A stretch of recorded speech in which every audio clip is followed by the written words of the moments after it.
Ready? I'm rolling. Everyone happy? Rolling, yeah. Okay, so I'll just start it by introducing it, saying thank you very much, Tony Benn, for agreeing to be interviewed for this project, Bristol Bus Boycott project. And we're interviewing you at your home on the 4th of August 2011. Obviously you were Labour MP for Bristol South East for over 30 years, wasn't it? From 1950 to 1983, yes. We're now talking around the time of the Bristol Bus Boycott, but perhaps we can go back a little bit and I just wanted to ask you what your feelings were about race relations in the city of Bristol. Well, it's a good question. First of all, Bristol was a great slave city, and I knew that from history, but when I got to Bristol, I discovered nobody ever wanted to discuss slavery. It was the one undiscussable subject.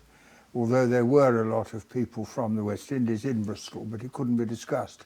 Now, I had spent a year during the war in Zimbabwe. I learned to fly there, and I saw what Africa was like when it was a British colony.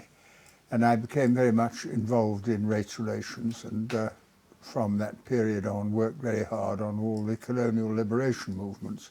So I had a great sympathy with the principle behind the bus boycott, and when Paul Stevenson got in touch with me, I promised to support him.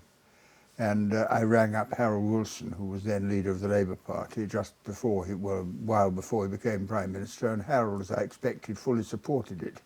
So I reported that in Bristol.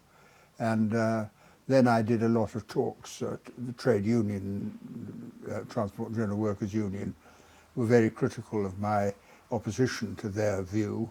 The Bishop of Bristol was very scornful about Paul Stevenson and said he wasn't a communist, but he was a troublemaker and so on.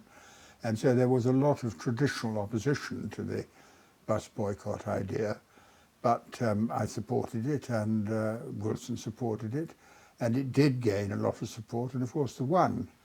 So it was a very rewarding example of what people can do if they really work on their own convictions and campaign for the things they believe in.